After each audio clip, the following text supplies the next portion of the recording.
Halo, perkenalkan, nama saya Anggian Kasilas dengan NIM 2052002111. Saya akan menjelaskan tentang teori keadilan substantif dalam hukum praktik pidana dengan diampu oleh dosen Bapak Dr. Heri Firmansyah, SH, MHum, MPA.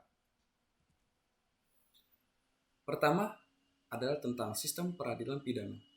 Sistem peradilan pidana pada hakikatnya identik dengan sistem kekuasaan kehakiman, karena kekuasaan kehakiman juga merupakan kekuasaan kewenangan dalam menegakkan hukum. Sistem peradilan pidana dalam arti sempit dapat diartikan sebagai sistem pengadilan yang menyelenggarakan keadilan atas nama negara atau sebagai suatu mekanisme untuk menyelesaikan suatu perkara. Sistem peradilan secara integral merupakan satu kesatuan berbagai subsistem atau komponen yang terdiri dari, pertama, substansi hukum atau legal substance, yaitu norma hukum atau peraturan perundang-undangannya.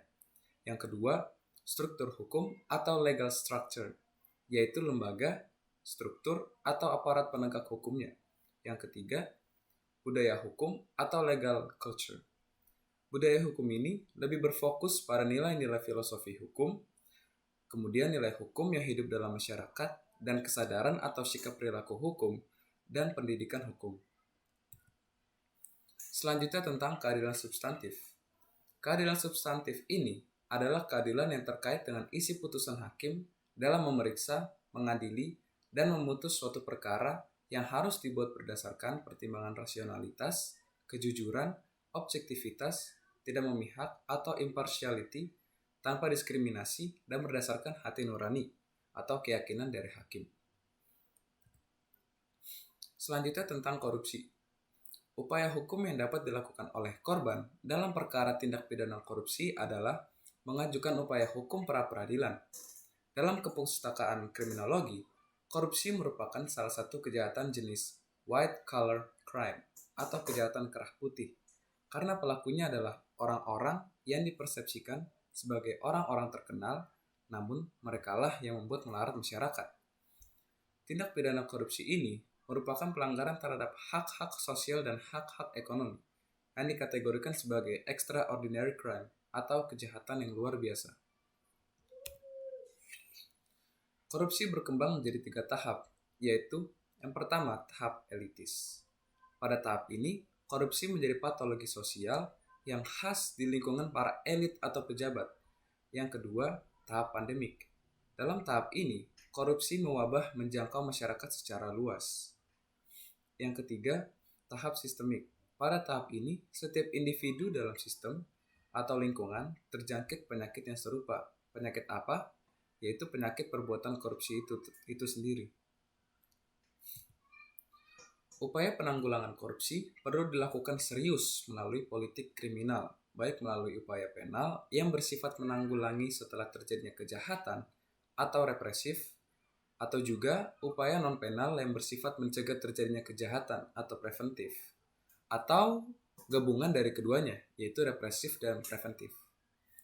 Korupsi dianggap sebagai extraordinary crime atau sering dianggap sebagai beyond the law, karena melibatkan pelaku kejahatan ekonomi kelas atas dan birokrasi kalangan atas, baik birokrat ekonomi maupun dalam pemerintahan. Penyelenggaraan peradilan pidana merupakan mekanisme bekerjanya aparat penegak hukum, mulai dari proses penyelidikan dan penyidikan, penangkapan dan penahanan, penuntutan dan pemeriksaan di pengadilan, bantuan hukum, serta dalam putusan pengadilan. Sistem peradilan pidana pada hakikatnya berhubungan erat dengan perundangan pidana, baik secara hukum pidana substantif maupun secara hukum acara pidana, karena merupakan penegakan hukum pidana in abstracto. Selanjutnya tentang pra-peradilan. Pra-peradilan merupakan upaya penanggulangan kejahatan yang bersifat penal dengan menggunakan hukum pidana sebagai sarana utama hukum pidana, baik hukum pidana secara material atau hukum pidana secara formal. Tujuan dari pra-peradilan adalah untuk melindungi hak asasi manusia terhadap kesewenangan dalam proses penyidikan, terhadap kesewenangan oleh para pihak-pihak dalam proses penyidikan. Pra-peradilan secara tidak langsung melakukan pengawasan atas pelaksanaan dalam rangka penyidikan maupun penuntutan, mengingat tindakan upaya paksa melekat pada instansi yang bersangkutan. Secara tersirat, tujuan pra-peradilan diatur dalam pasal 80 KUHP, yaitu untuk menegakkan hukum serta keadilan kebenaran melalui pengawasan horizontal. Secara teoritis dan praktik, pada sistem peradilan pidana, kepentingan korban kejahatan diwakili oleh jaksa penuntut umum sebagai bagian dari perlindungan masyarakat sesuai dari teori kontrak sosial dan teori solidaritas sosial. Dalam teori dikenal salah satu model perlindungan, yaitu model hak-hak prosedural atau the Procedure Rights Model. Model ini menekankan bahwa berperan aktifnya korban dalam proses peradilan pidana seperti dalam membantu jaksa penuntut umum. Conditio sine qua non, yaitu suatu negara harus menjamin persamaan setiap individunya, termasuk kemerdekaan individu untuk menggunakan hak asasinya, mengingat bahwa negara hukum lahir sebagai hasil perjuangan individu untuk melepaskan diri dari tindakan sewenang-wenang penguasa. Dalam suatu negara hukum, kedudukan dan hubungan individu dengan negara senantiasa seimbang. Hak warga negara untuk mendapatkan perlindungan merupakan positive rights, dan jaminan dari hak tersebut terdapat dalam ketentuan pasal 28D ayat 1, pasal 28G ayat 1, pasal 28I ayat 2 dan ayat 4 Undang-Undang Dasar 1945 Amandemen Kedua tahun 2000. Menurut Romli Atmasasmita, apabila diteliti 10 asas yang merupakan pedoman dalam penyusunan KUHP, fungsi dari KUHP yang utama adalah menitik beratkan perlindungan atas harkat dan martabat tersangka atau terdakwa. Romli Atmasasmita juga mengemukakan 5 tujuan dari KUHP. Yang pertama, memberikan perlindungan atas harkat dan martabat manusia. Dan yang kedua, memberikan perlindungan atas kepentingan hukum dan pemerintahan. Yang ketiga, kodifikasi dan unifikasi hukum acara pidana. Yang keempat, mencapai kesatuan sikap dan tindakan aparatur hukum. Yang kelima, mewujudkan hukum acara pidana sesuai dengan Pancasila dan UUD 1945. Selanjutnya tentang penghentian penyidikan perkara korupsi. Yang pertama tentang kepolisian. Standar operasional prosedur atau SOP berfungsi membentuk sistem kerja dan aliran kerja yang teratur, sistematis, dan dapat dipertanggungjawabkan antar satuan kerja. Pelaksanaan SOP dalam penghentian penyidikan sebagai berikut. Pertama, dalam pertimbangan untuk melakukan penghentian penyidikan perkara yang dilakukan oleh pihak kepolisian. Yang pertama, apabila tidak cukup bukti. Yang kedua, apabila perkaranya bukan merupakan perkara pidana. Yang ketiga, pengaduan dicabut bagi delik aduan. Dan yang keempat, tersangka meninggal dunia. Dalam hal tidak ditemukan pengaturan terkait berapa lama proses penyidikan dilakukan, sehingga dapat dihentikan perkara tersebut demi kepastian hukum.